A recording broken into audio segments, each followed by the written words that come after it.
愛のないセックスはただのプロレスだ。We are the newest wrestling radio show here in Canada on KPHR.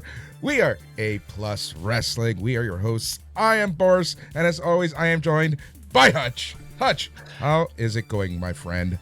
It's going pretty good. Because we are the newest, it means we're still working out bugs, like exactly how to do our intro, right? So we'll get it down. Well, it's for the record, for those of you listening on KPHR, we are recording this literally right after John Cena's final match on Saturday, which is just a quick reminder that you should probably go to aplusproductions.com, get all of your information for all of the shows. We typically like using the Facebook group. We are old men here. We use the Facebook group, and it is the best way to stay on top of everything A Plus Productions, A Plus Wrestling, and so much more. Facebook.com, A Plus Productions. That's EH and the plus symbol for A Plus Productions. You can go and subscribe to us, and there are a few ways that you can do that. Go to any of your favorite podcasting apps and search for A Plus Productions, or if you just want to listen to the wrestling shows, go to A Plus Wrestling. Hutch, man, it is like literally, we had just finished the show. We are live on YouTube. We are live on many places here for the first time of, well, this is the new paradigm, the new era for A Plus Wrestling, and so much more. But yes, I don't know if we got I'm not sure if we got the YouTube down pat, but I'm sure glad I didn't start with my like fake crying bit. I would have been crying for so long here with that like big long intro. I'd been like, so like we dished the fake crying, but yeah, like don't worry, we're gonna get this down pat. We're gonna never give up. Yes. We are on YouTube on the A Plus Productions. Fortunately, we had some issues. We're on YouTube. Henry's. I'm very sorry, of course. Yeah, we're gonna try the live in is the future.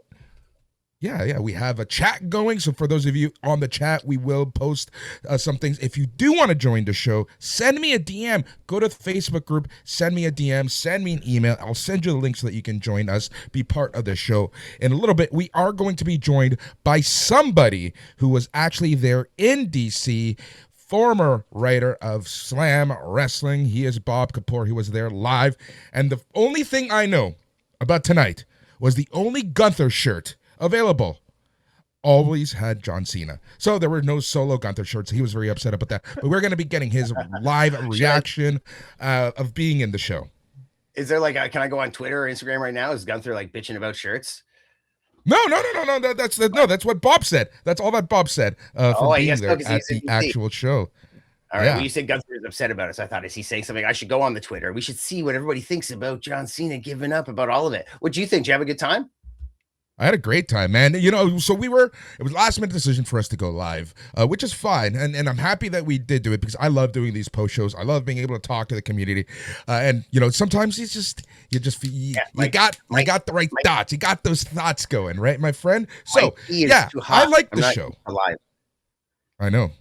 You'll get used to it. I run better live. Trust me. Yeah. All right. I like the show. The show was good. It was a nice exhibition of some NXT talent, of seeing the future, and present stars like Obafemi. Hutch, we're going to talk about that in a second. We saw Sol Ruka. We saw awesome tag team match. And, well, Gunther and John Cena. I believe the internet is going to be set ablaze about this match. But what are your thoughts overall about the show? First thing, the thing that really stands out the most to me was that dude had never give up socks on. Like, he took off his shoes and he had never give up socks on. Like, that is commitment to the gimmick. I love it. He probably knew he was going to take his shoes off, so maybe he doesn't do that every night, but still, that popped me. Perhaps the first ever time somebody's left shoes in the ring. Their boots were actually shoes. But yeah, you know what my real impression was? Like, I didn't really get emotional in any fashion until it all went black. Like at the very, very end, we walked through the curtain and they like made it all go black on the screen, and my room was silent and everything went silent, and it was over. It was over. Yeah. And then just for a moment, I thought about it.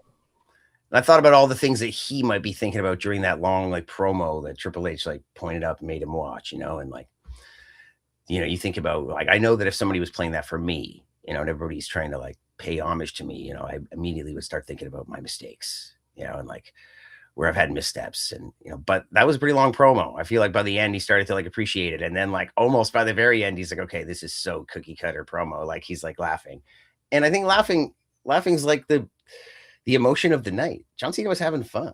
Like he was laughing when he submitted. He was laughing at the end when everybody was saying bullshit. He was like doing John Cena calling spots. Like you can see him telling Gunther, like, okay, let me go. Okay, he called the splash very like openly, all kinds of stuff. So I think he checked out a long time ago. This wasn't about as emotional for him as WWE is trying to make it for us. And he was just having That's fun. fine. I think John Cena shows emotion in many ways. I don't think that he wasn't emotional. I just think that he shows it in a John Cena way. I don't know how to describe that, but yeah, no, I know exactly what you do mean, and you can tell that there was a lot in the promo that got to him. I think I was watching his little screen, his little square, more than the actual promo itself, and you can tell that he did hit him at times. And the problem is like he that is there all the time. Even at the end when he had the belts on, when they pulled back and gave a wide shot, there's a camera like right in the guy's face with his big red ears, and like he's just a man. But we're all just men. That's what maybe hits us all so hard. The kid in the audience where that one shot of John Cena from the side where they then change focus and you see the one kid in the background with the orange C Nation band on and the orange shirt. Like that's a like classic shot, the John Cena profile, and then they switch the focus and the kid's right there in the background looking at John Cena. I wonder if he was wearing that stuff tonight. And we've all the 23 years, like I've had a son who's 20 years old.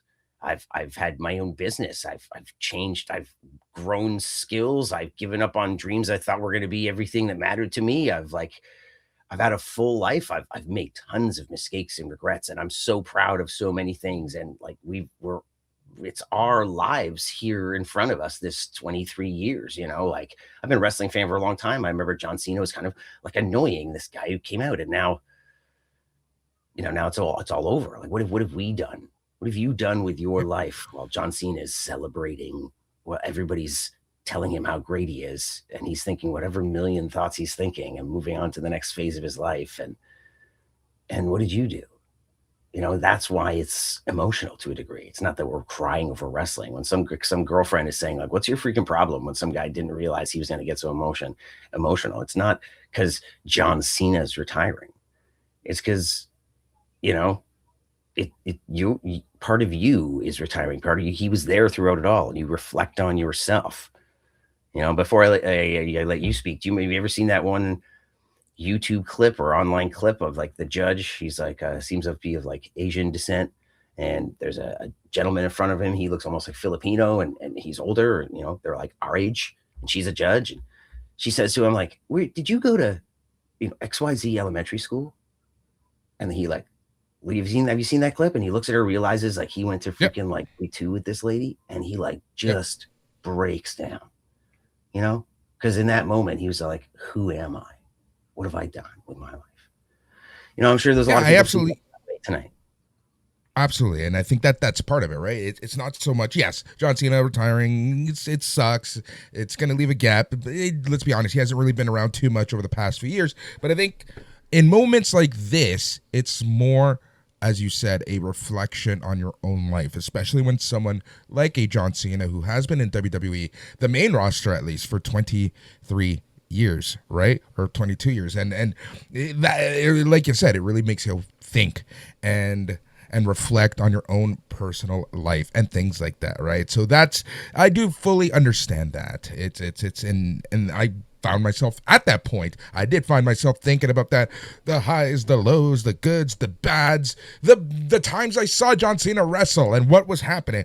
On our midcast this week when we were doing the mixtape, I had mentioned the reason why I chose the Edge match as my number one match was because of what was happening in my life at that moment, right? And I still do feel that way. I still do feel like it's that reflection. Where was I in 2006? I can tell you my life was all over the place in 2006.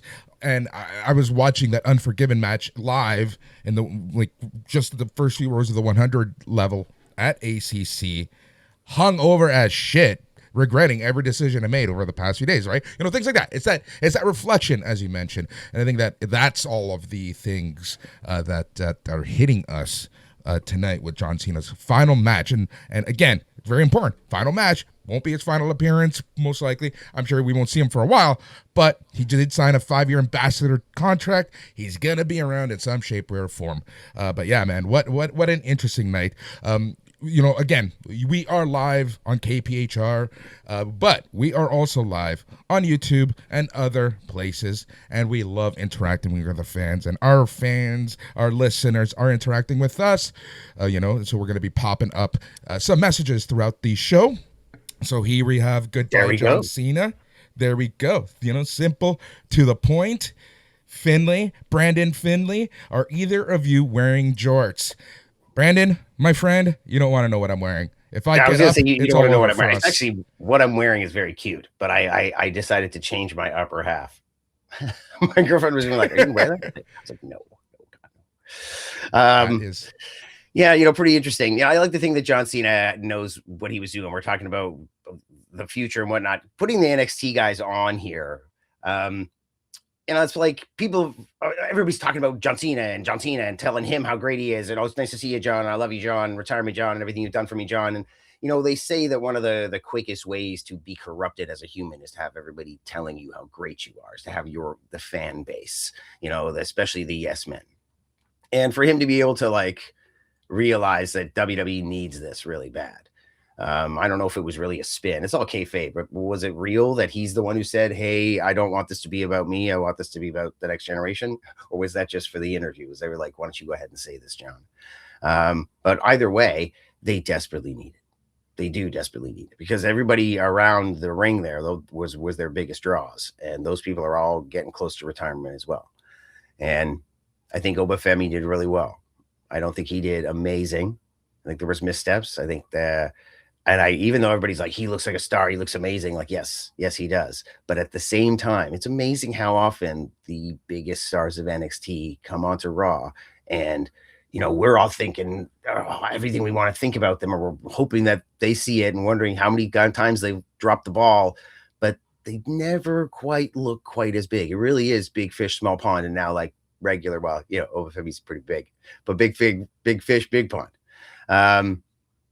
It was interesting to see him in that light. But and there are many times that someone gets called up from NXT and they look like they're lost. Karrion Kross losing 30 seconds to Jeff Hardy always comes to mind. In my opinion, I said this to the Poison Rana boys a few days ago, where Obafemi, I think he's having a almost Kevin Owens like debut, and I to this day put Kevin Owens as probably the best NXT debut and the start of a main roster career. And we'll see what happens. But you're right. Was it perfect? Hell no. Was the result what I wanted? Hell no. Was it the right result?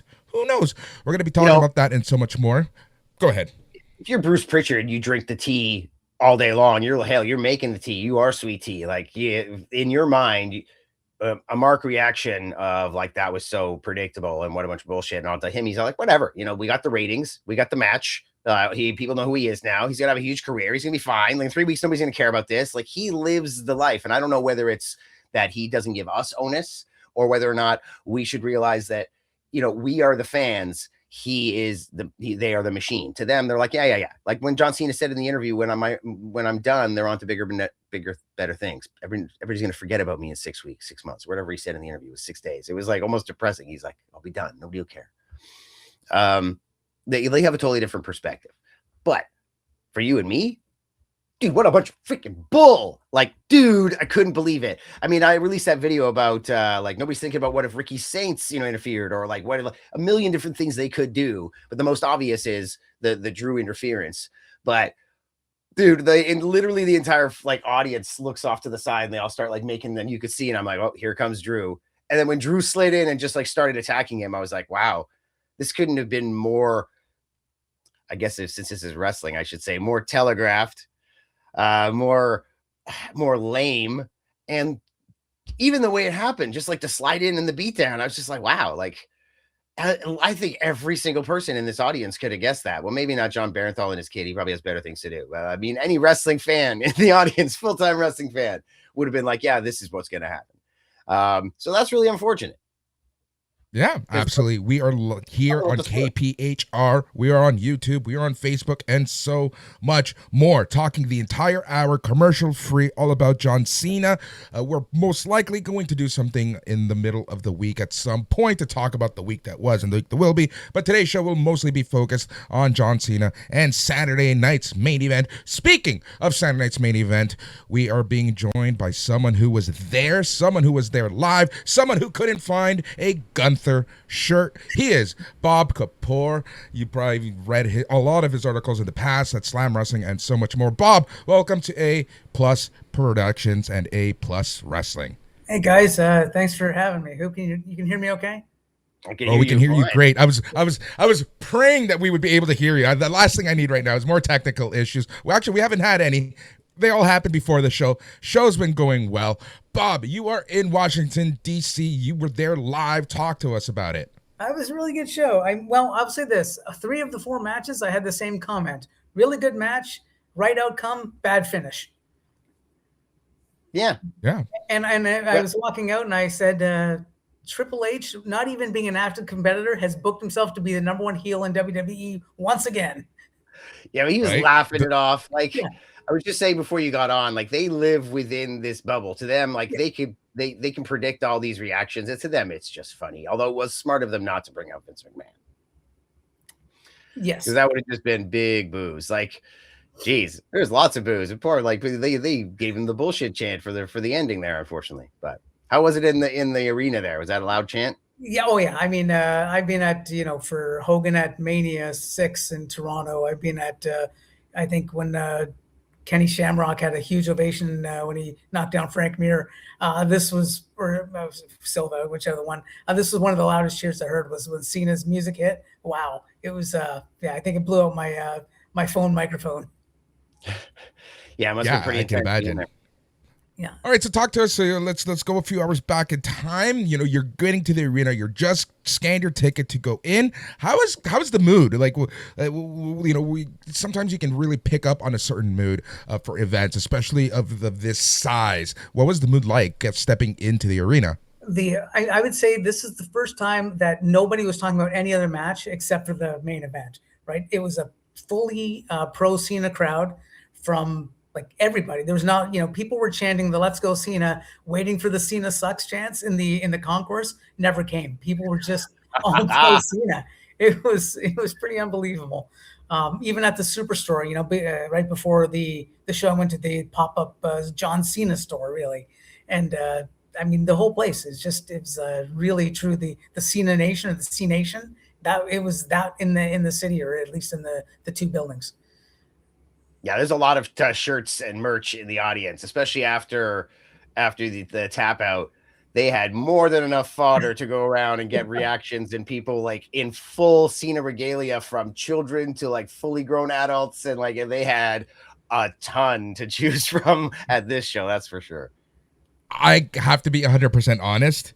We'll talk about this when we talk about the actual match, but I audibly laughed out loud seeing the kids crying. Okay, that's that's the beauty of wrestling. But seeing grown adults full on tears and wiping tears because John Cena tapped out made me laugh so hard.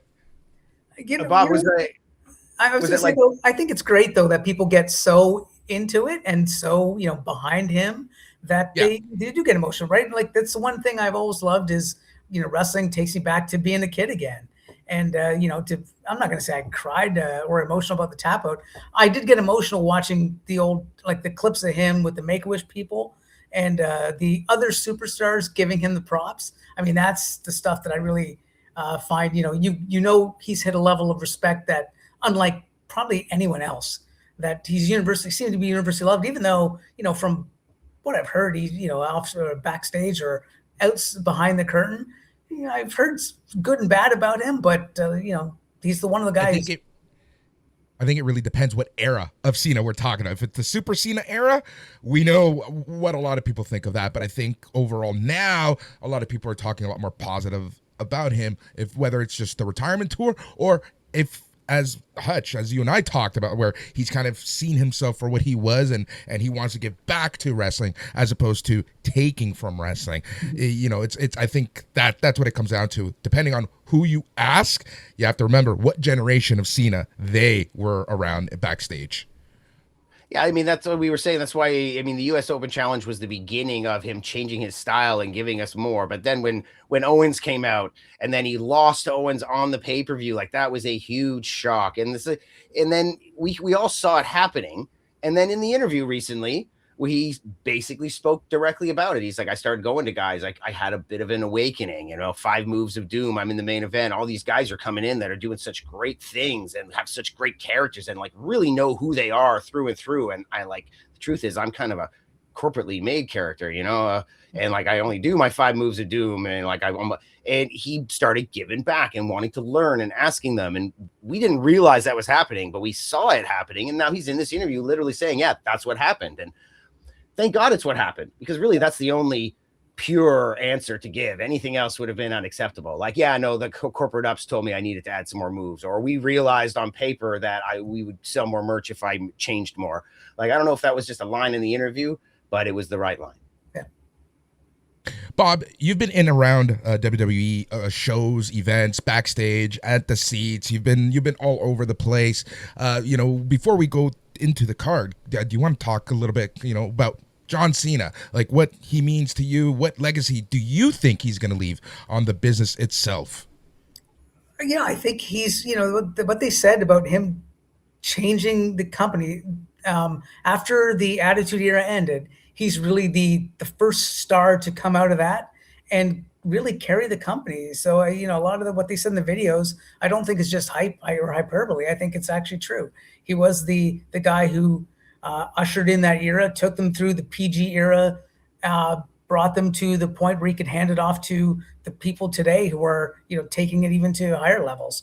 I think without him, you don't see the company where it is today in terms of mainstream appeal, in terms of making those big TV deals, right?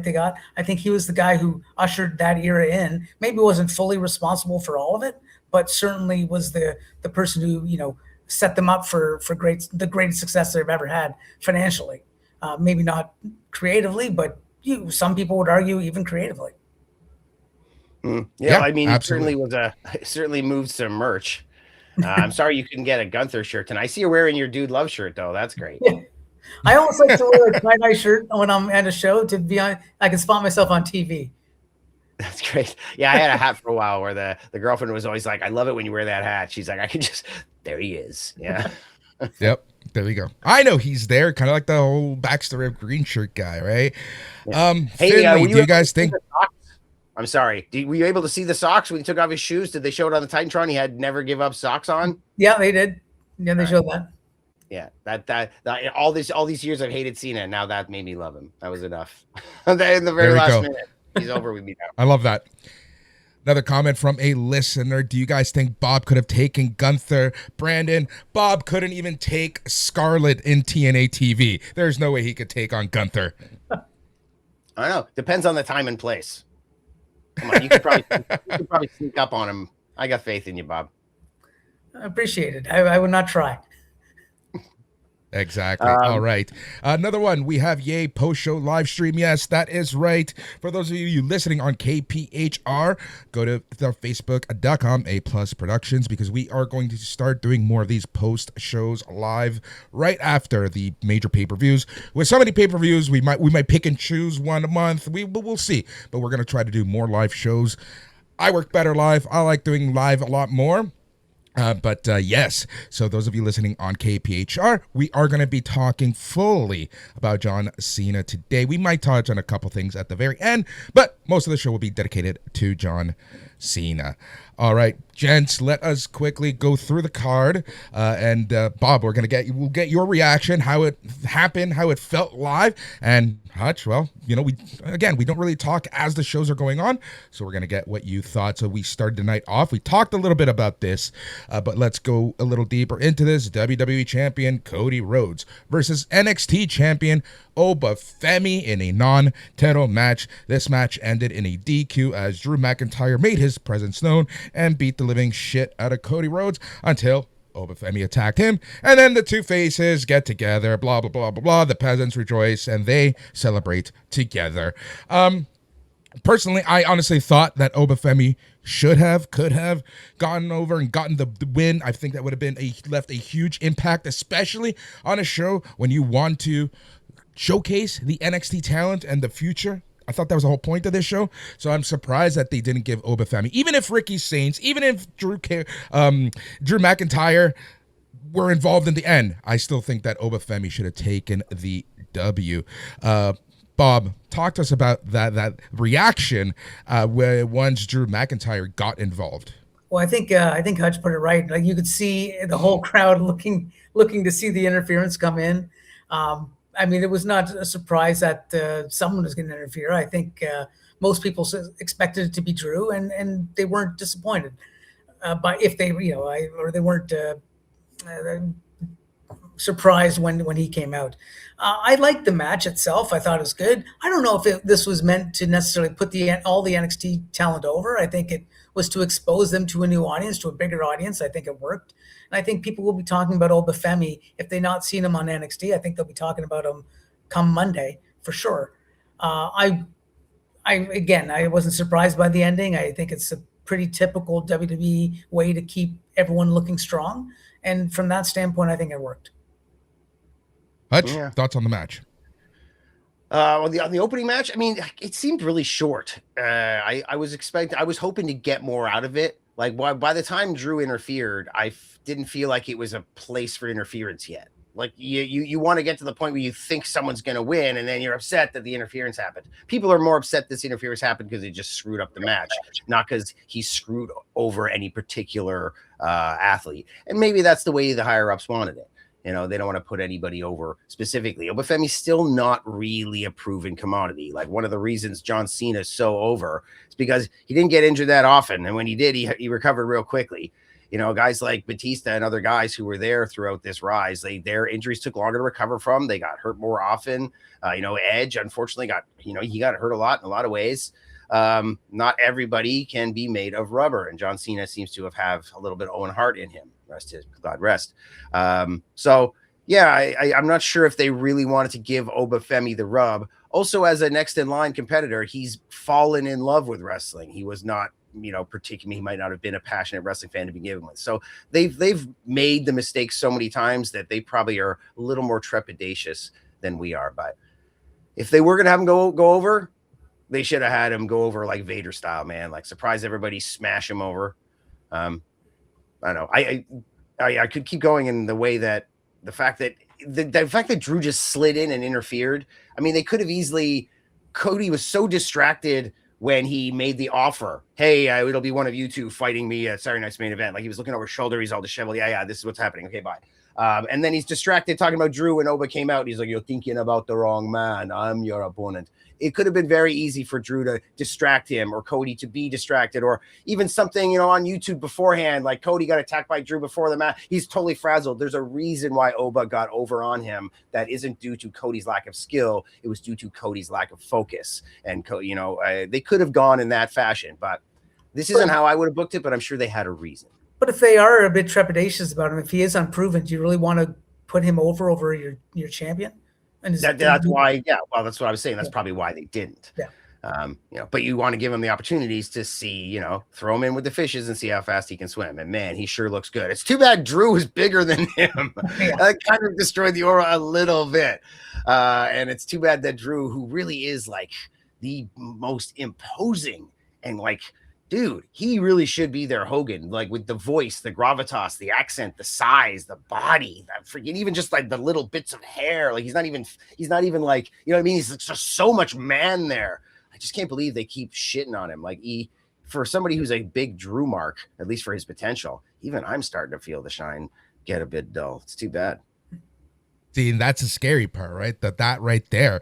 Something that I did notice on Bob, I'm not sure if how close you were or if you were able to see a screen during the entrances, but the way that they even produced Obafemi's entrance with that low camera angle looking up, very similar to what they did with Omos while he was there. It was very cool, making him just seem and look like a monster. It was a very, very cool visual, to say the least. So, at least I feel like they have faith in Oba, but I think that we'll see what happens moving forward. But it was very cool for him to get the shine over the past couple days to be able to face the champ, Cody. Right? The result we can debate and discuss this for a very long time. But at the end of the day, he got showcased, he got shown off, and he is one of the future pillars of the WWE. Bob, overall, Obafemi's reaction with the live crowd, how was it? Oh, it was really strong. I'd say the crowd was really split. For every "Let's go Cody," there's a "Let's go Oba," and the who, like during his entrance and during the match, people were behind him. So I think if they can keep up the momentum, if he can not screw up, I think he's got real potential to go far. See, he seems like he has a good head on his shoulders too. I don't think he's going to screw around backstage, but just like we were saying with Drew, we're right on the cusp there. I mean, it doesn't take long for it to be like, whoa, it's Obafemi. It doesn't matter how much you shoot him from below. I mean, Big Show it's hard to believe Big Show could beat anybody these days. You're like near the end of his career, or would not be surprising rather for anybody to beat him. He could beat anybody. You'd tell you that all the time. How are you going to get him out of the Royal Rumble? But it would never be surprising if anybody beat him. I mean, James Ellsworth could have rolled him up and you'd have been like, oh, Big Show got beat. So hopefully they don't get there. My biggest fear for Obafemi is he wins the Andre Battle Royal. Oh yeah. It's like a death sentence. Jesus. The only thing worse is being Sammy Guevara's tag team partner these days. You're bound for injury. Like, oh my God. Or Chelsea Green's before, right? There you go. All right. The next match of the night was Bayley versus Sol Ruca. Only gave them 9 minutes and 30 seconds. But again, I feel like this was a great showcase for Sol Ruca.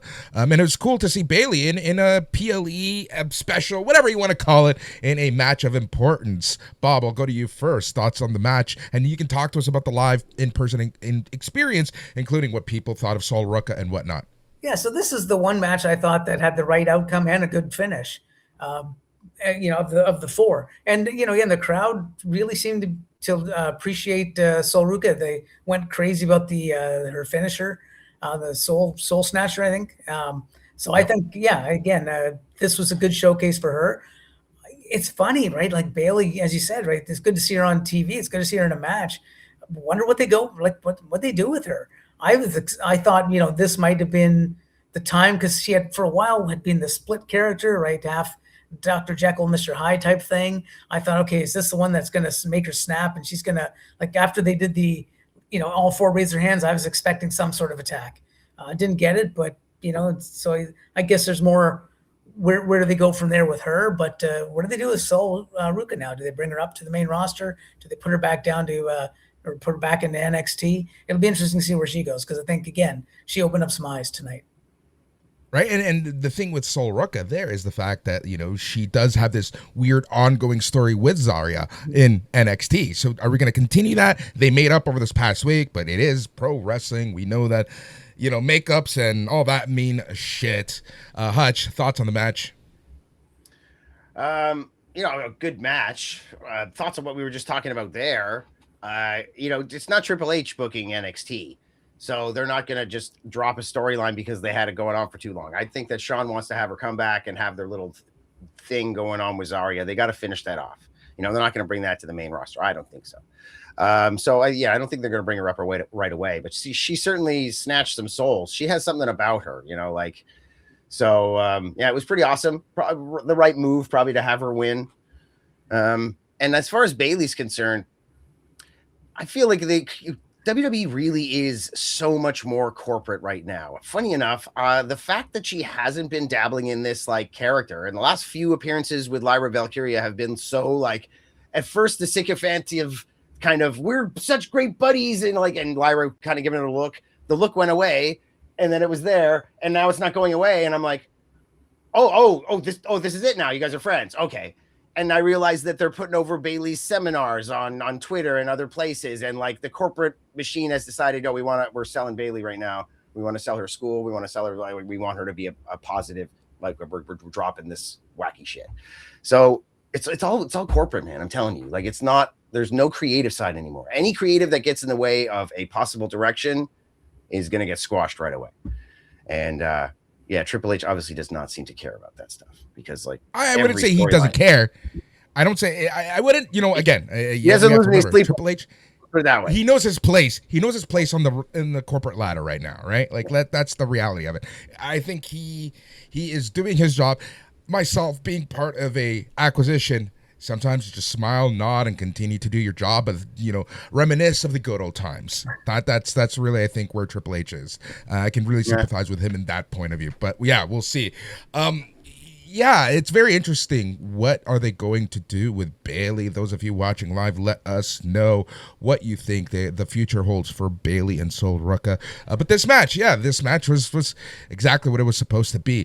As you guys were talking about, like the whole what are we going to do about Bayley type thing, I was also thinking outside of the Drew McIntyre thing, this show kind of felt like a out of canon, like an annual. Like in comic books, Hutch, that annual, that standalone story. That's what this kind of felt like. It was a crossover. It was NXT versus WWE, the mutants against the Fantastic Four, because it was 4 matches, right? So who was the Obafemi's the thing? We all know who the thing is. So I was about to ask who's who, and I'm like, we know who's who. We had one girl match. Obafemi's the thing. This is not going to be hard to figure out. Bayley's kind of an invisible woman right now.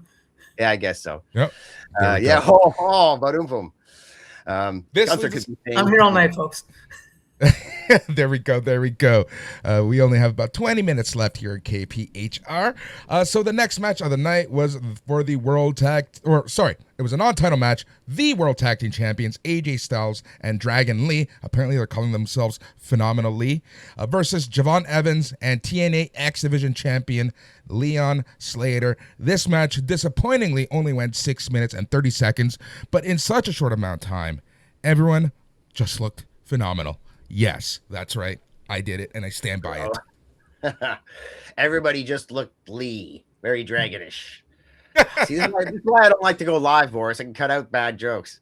Anyways, Bob, how was this match received? I know they probably got the most chance from the audience, at least as the audience responded. They got what they wanted. Yeah, I mean, when you said it's only 6.5 minutes, I'm surprised because it didn't feel short. I mean, they put everything they possibly could do in that match. That even the first opening minute with the dives and the front flip by Leon Slater over the corner turnbuckle. It's just, I mean, some of those moves are breathtaking. Didn't feel rushed, but I thought the ending, I don't know what, I just felt flat to me. But again, I think the right outcome, but there was something that just felt wrong with the timing, maybe the ending, or just the way it came out of almost nowhere. Interesting. I actually didn't see the ending. This match went so fast. I got distracted for a few moments with something, and then it was suddenly over. And I was like, oh, so I didn't, and I will go back and watch it because this match was very interesting. But yeah, I mean, good practice for being on the main roster, getting your time cut. Hey, you got 6 minutes, or at least for your first WrestleMania. Your 20-minute match is now 6 minutes. Have fun. I didn't go through commercials, so didn't get to that kind of stuff. Javon Evans obviously has a big future, tall kid. He's going to gain weight over time. They love him. Big smile, great in the ring. And first you think Leon Slater, is he going to be the Marty Jannetty here? He's the smaller guy. He's not quite as like dashingly good looking and all this stuff. But outside the ring, Leon Slater is an extremely cerebral and intelligent young man. He moves with grace. He speaks. He's very interesting man. So I think there's a big future for him in the industry in general.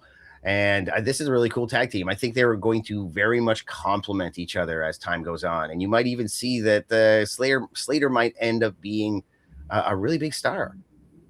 Like, I don't want to say Yeah. bigger than Javon Evans, but like, I think there really is something there with this kid. It's very interesting. This is one of those few teams that you're not sure who's going to be which. I kind of feel like both men can move on to have a great career in the future. Bob, are you still keeping up to date with TNA? Yeah, I'm still watching it. Not every week, but I'm still certainly following it. Yeah, so like Leon Slater on TNA TV, you know, they're constantly pushing him. He's kind of like at that point where I have a feeling that 2026 might be his breakout year in TNA. I can honestly see that. But having said that, you know, we've seen Joe Hendry move over. We've seen Jordan Grace move over. I think it's almost safe to say that Leon Slater might be the next poach from TNA. Could be. I mean, with the AMC deal, who knows? I mean, WWE might be incented to keep TNA's roster strong, just so that they can continue to leverage that relationship a little more. Get their people on AMC network as well, who would otherwise be there. And I think the other thing for Leon Slater is, with the option C that TNA allows, that could be the way to elevate him to the main roster or to the world title scene even quicker than he normally would take to get there. Mm-hmm. Something of note, AJ Styles pinned Leon Slater to end this match, and there's a lot of rumors about AJ Styles making an appearance on TNA TV when they do move to Thursday Night Impact on AMC. Are these the seeds being planted for said match? What do you think, Bob? It certainly wouldn't surprise me. Again, right, with whatever the machinations are, right, to avoid the antitrust lawsuits, whatever, is it to a power play to try to knock AEW down to the number 3 position, right? I think there's definitely incentive to have AMC and TNA on AMC to be a strong product for WWE. Yeah, and I think Shapiro was saying something in a recent interview about they have a deal with WWE, and it's like it's for a certain amount of years. So somebody was saying something to him about, do you think this is? I can't remember what it was. The question in the interview alluded to something to do with the Netflix deal, the Warner deal, and perhaps some affecting AMC and changing the footing that they were under. And Shapiro was like, maybe in the future, but right now we got a great relationship, we got a great deal. It's in ink on paper, and I'm looking forward to the next couple of years. So yeah, as far as antitrust or AMC or any of this stuff, I don't think it's going to be a big deal. And I wouldn't be surprised if at the end of it all, TNA doesn't work with WWE. They might stop at the end of it all. Like, it's not that surprising. So far, every time that WWE's done this kind of deal, and we don't know if it's similar to the Progress or the Insane Championship or anything like that. But do they have the option to buy TNA? Is this kind of thing where at the end of it, TNA is going to say thanks, goodbye? We've realized, we've gotten all we can out of you, but the juice isn't worth the squeeze. Like, we're putting your guys over a lot more than you're putting ours over. So, like, who knows? But I think they're gonna use it for however long it lasts as best they can. Shapiro's a smart guy, but I don't expect this to last forever. Yeah, absolutely. Miz comes out. He demands respect. R-Truth comes out, and he said he saw the footage of what Miz did at the drawing for the Last Times Now tournament. He says he did something inappropriate with Nick Aldis's balls. Truth was a little confused, and so was every single viewer. He gives him the ball. He opens it up. He says Joe Hendry's name. He comes out, and yada, yada, yada. They do a 5-knuckle shuffle. Quick pin. Leaves everyone very happy. So we had a little Miz, Joe Hendry, R-Truth skit there. Bob, what was the reaction? Like, you know what? I got to say, that reaction for Joe Hendry, at least on TV, sounded insane. Yeah, people really were excited when he came out. People were, as soon as Miz pulled out the note, you could kind of read it backwards. People were going crazy. From where I was, you could see him slide from underneath the ring and slide out to the other side behind Miz. So, and people went wild, and they loved the music, right? People were singing along, clapping along to the music. I was not a fan of them doing the "You Can't See Me." I thought that should have been saved for only Cena tonight. But people seem to enjoy it. If it didn't happen, I wouldn't have missed it. There you go. Well, it's not like Orange Cassidy came out, so you got saved. You got saved. Hutch, thoughts on that little skit there? Dude, everybody loves to see Joe Hendry, and I love that Joe is where he is. Like he deserves it. He's a very talented man and extremely talented. Like, it's nice to see shooters get ahead. Like, Joe Hendry's the kind of guy who can take care of himself in any situation. And it's nice to see when guys like that end up making a career using their bodies. And, it's a little bit of a weird thing to say, but I'm a big fan. I'm a big fan of his too. I just hope he doesn't become the one note joke. yeah, but you know what? It's too good for that to happen, but I think that they could pigeonhole him into doing just that.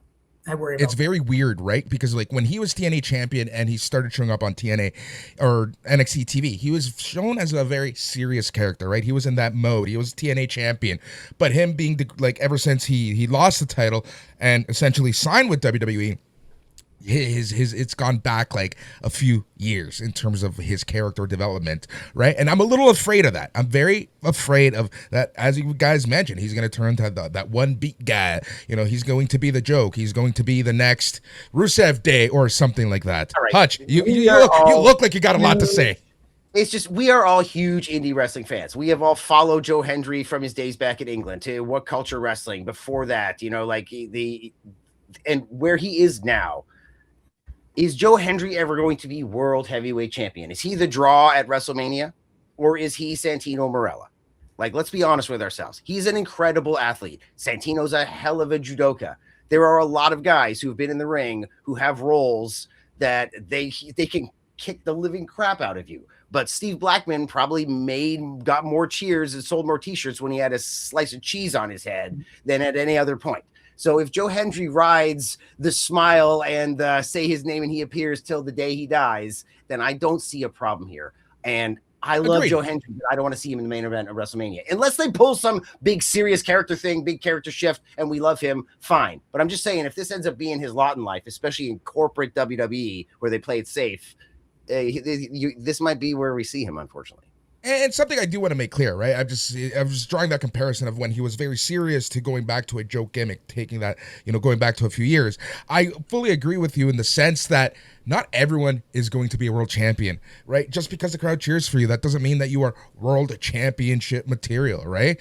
So that's very important to point out and to think about when, as a fan sometimes, because sometimes fans are very fickle and have the very unrealistic expectations with people. Having said that, you got someone like Jey Uso.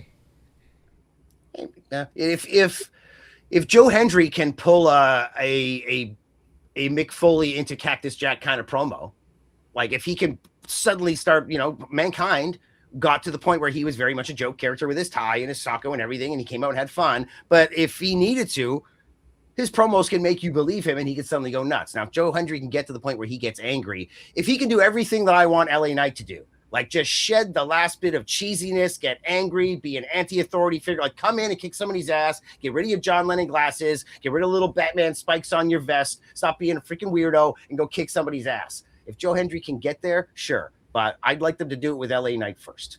Guys, that guy's got a lot of potential. And right now he's kind of a joke. At least Joe Hendry knows he's a joke. poor LA Knight still thinks he's being taken seriously.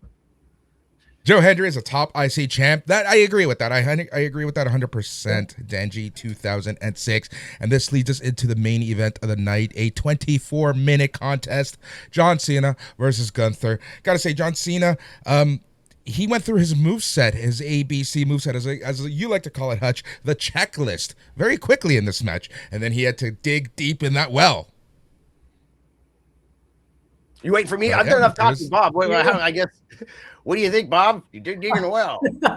I thought, yeah, I don't disagree. He did everything very quickly. He had to do it twice. He did the whole cycle twice, and then they pulled out some of the chestnuts, right? Like the leg drop off the top, which looked good. I can't believe I was going to say like that leg drop off the top, the way he sticks the leg out and always has his shoe like flat out and kind of smiles. It's like weird. But I love guys who give moves off the top rope where they jump, get in position, and then just like slide and just like sail into the move. John Cena does that. Randy Savage does it with the elbow. Like the very opposite of CM Punk, who's like flail, flail, flail, flail, bam. Like I love guys who just sail into their moves, bam. And so, yes, I love that. I would have liked to have seen a springboard cutter. I I did look away for a second. Like, did I miss a springboard cutter? Well, I think now because Cody is doing that.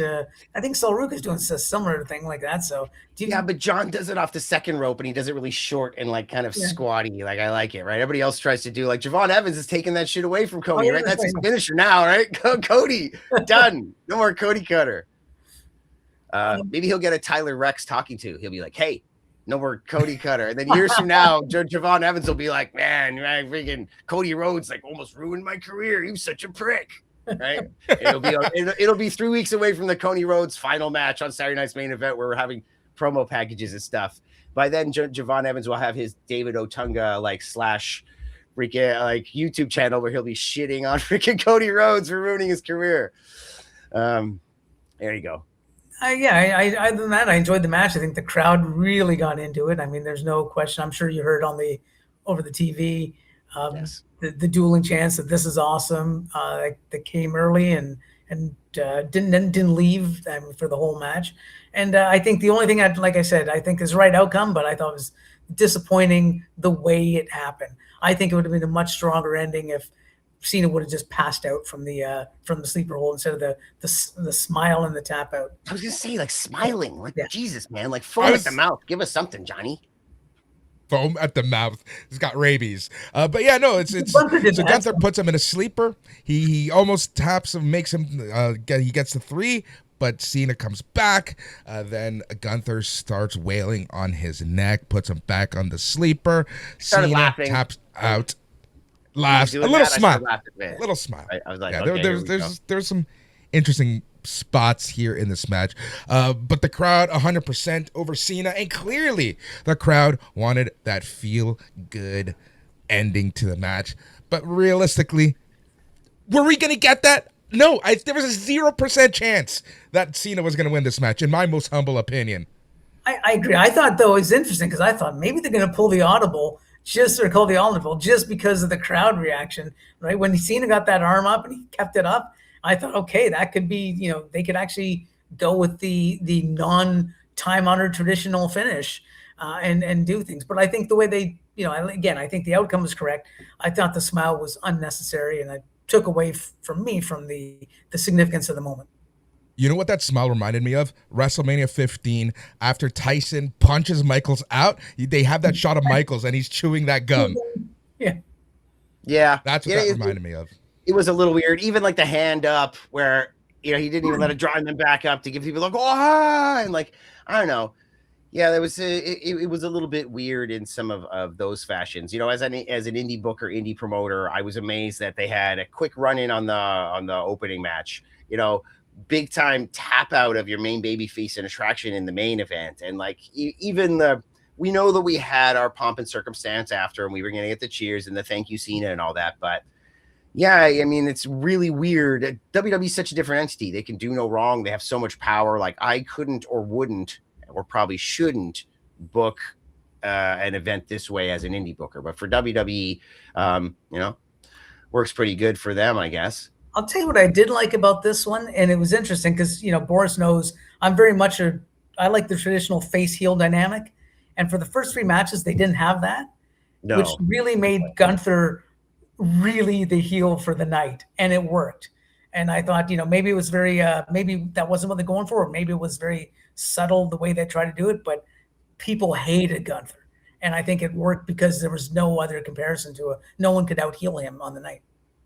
I think it's a weird subconscious way Gunther has become the biggest heel in WWE. I think as much as people hated the ending, I think this is going to work wonders for Gunther. He's retired Goldberg. He's retired John Cena. There's rumors of other retirements like AJ Styles and Brock Lesnar next year. Are we going to see a legend killer versus a career killer type match? I was saying to someone on the way back from the arena, this would be because Brock Lesnar beat Cena on the retirement tour. Gunther beat him in the retirement match. This is potential feud material, right? Gunther versus Brock. And maybe not Mania this year, but maybe a Mania 2027. And that could be a really good capper to that story. We've got the Royal Rumble coming up. We love those Royal Rumble face-offs. But yeah, just before you said it, Boris, like the reason that I knew that John Cena was absolutely not going to win is because WWE does not miss the opportunity to give someone a stat. And the fact that he retired Goldberg and retired John Cena, I mean, that's they love that kind of stuff. And he didn't really retire John Cena. If he had lost the match, John Cena was still going to retire, but they will spin it that way forever, you know? Absolutely. All right, the crowd is booing the hell out of Triple H in their post-show. The crowd is relentless, and they're still relentless. It was crazy, the crowd reaction. Like, you can hear the boos. And I was wondering, Bob, right before the video aired, as Cena was going around the ring, it was audible. The boos and the, bullshit and the you effed up and stuff like that. I feel like they kind of drew out some of the crowd at the very end, right before his video aired. It didn't stop. Although when the video started playing, the crowd quieted down for the video, were very respectful of the video, and then went right back to booing as soon as Cena took his final exit, and they went right back to booing Triple H. Wow, I'm not sure if he deserves to get booed that much. Although, man, it's not that the booking's bad. It's just everything takes so bloody long. Like, literally, I'm calling him Stretch Armstrong these days. Like, try and think of something like Theory and Waller, the breakup of those guys, the breakup of Street Profits, the current MFTs and the Wyatt Six. I mean, just everything just takes forever, and so many storylines go nowhere because they take forever. It's freaking crazy. Like, even Bailey and Lyra, it's just everything's stretched out and stretched out and stretched out, and then it just never concludes. Well, but then you counterpoint the Bella heel turn. That was very quick, and it was terrible. Well, because it was, you said it, the Bella heel turn. Because it was a Bella. Like, they're trying to figure out what to do with her. It's like the opposite of Vince McMahon, though, who would literally change things the day of, and if things didn't get over within a week or two, he's like, okay, forget it, we're dropping the whole thing. And I'm like, you've had 8 months of vignettes for this person. What do you mean you're dropping them? What, the Emelina? What happened to Emelina? What are you talking about? Or whatever. So I don't know. Yep. Yeah, this is a great one. From Denji, the masked man forever. Hutch, you said it a few weeks ago. You said it as it happened on our Survivor Series review. It's going forever. I was expecting it on Monday and then maybe the next week, and now I'm realizing this is going to go forever. Like, they're going to make it some asinine person. They might, goddamn, make it Chris Jericho, for Christ's sake. Jericho loves a good mask in the audience. See, like, I swear to God, if next to Sting being Sting in the audience, which is like definitely number one, like nothing's better than Sting under the Sting mask. The next is Jericho. How many times? Like a half a dozen times in his career, being the guy in the Rey Mysterio mask or some mask in the audience or Penta or whatever. Like, it's, so he's the mask man. If anybody in WWE hears this podcast, they're gonna be like, he makes a good point. He's making the mask. Let's do it. And you're banned from every arena now.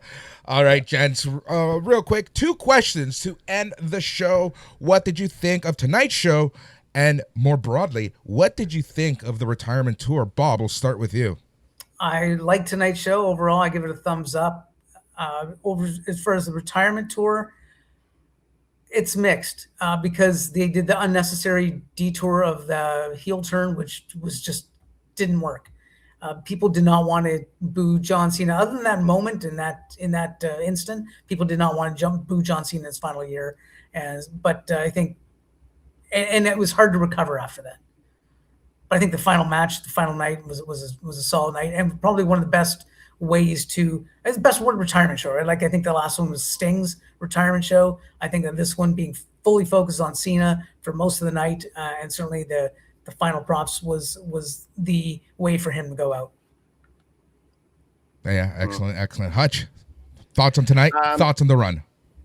It's amazing how clear you can look at things after the fact. Like, I was expecting some sort of swerve somewhere. Like, it's not just going to be a Drew run in at the beginning. It's not just really going to be him giving up at the very end. It's not really going to be Gunther going to be the legend killer now.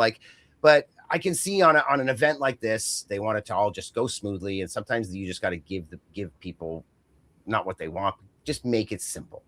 They didn't need anything complicated or swervy on an event where they were trying to get as many casual eyes on it as possible. That's when you just give them the straightforward stuff. But in my opinion, as a super fan, as all 3 of us are super fans, I could have used a little bit of a swerve. And the reason I'm talking about this so long is because I don't want to talk about John Cena's entire retirement tour because there's a lot more. You can say it's underwhelming. You can say it was shit. You can say it was bad. It was underwhelming. And you know what? Like you know me, I can go a million different ways. I'm Mr. Multiverse. Like they could have done the heel turn and it could have been good, and they still could have come out of it by SummerSlam, even in the same way. Like my favorite thing to do is to take the majority of what we were given and just tweak it slightly to make it better. You know, you can always go back to the beginning and say we should do this, and then go a totally different direction and write your story. That's great. But how do you take the injuries that existed, the storylines we were given, the beat points we were given, they could have just shifted Elimination Chamber to Mania or changed a couple of motivations and everything would have been fine. And the cherry on the top of the crap cake was the reasoning of like, you fans, this has been a succubus relationship from day one. I was just like, oh man, like you couldn't even come up with a good reason, John. Like if you bloody hell. So yeah, I don't have a lot good to say about this, but in retrospect, I'm glad it all happened. I had a great time in John Cena's retirement tour. And if you told me that at the beginning, I probably would have been like, yeah, sure, whatever. But now I couldn't wait. Today felt like an event. I was looking forward to this shit. Look at our conversation this morning. We were hyped. We were ready. I got like a stomach ache and shit. I was like, woo. There we go. So tonight, I give a thumbs up overall. Yes, I would have tweaked a few things, but overall, I think I like a good event. Right? I'm a fan of events. I'm a fan of spectacle. I'm a fan of stuff like that, big stuff happening. And I think that overall, you know, are we going to remember tonight 5 years from now? Probably not. Are we going to remember tonight on Monday? Maybe. But overall, I think they did a good job of wrapping up the John Cena's retirement tour with a neat little bow. Having said that, as you said, Hutch, I think that the retirement tour was underwhelming. I think that this would make for a great episode down the line of how would you have changed the retirement tour to make it successful? Not having Travis Scott and The Rock. That's what I would have done. But overall, you know, it was underwhelming, but we did get some good matches. We got that Sami Zayn match on SmackDown in Chicago. We got Cody and Cena too. We got the Dominic, those two matches with Cena, and even tonight, right? Like Gunther getting that win over Cena.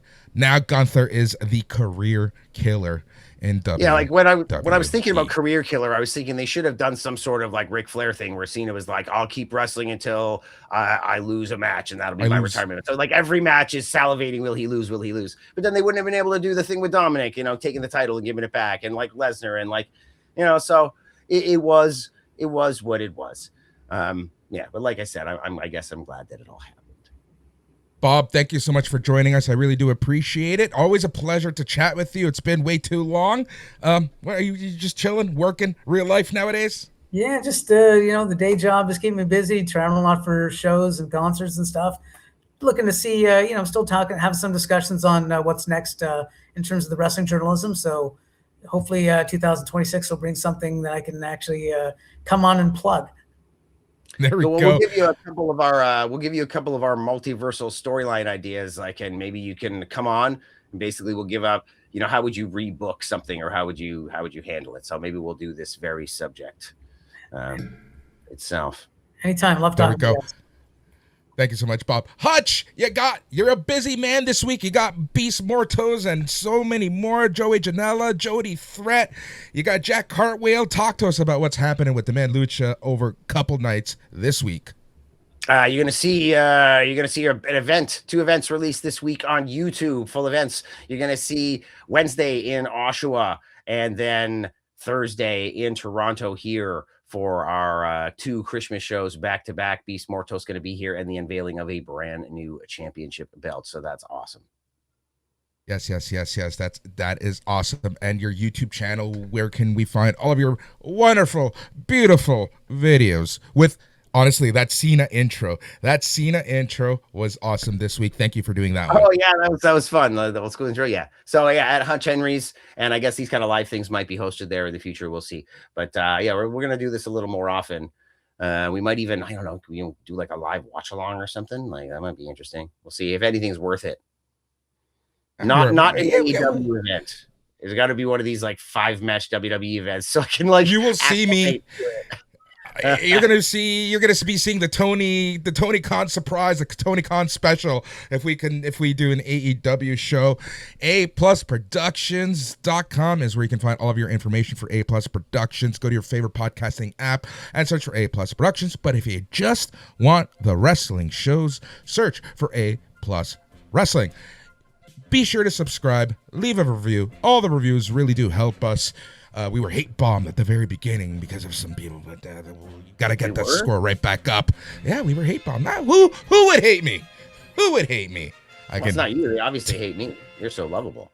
Well, you're new. You're new. Ever since you joined, everyone's loved us.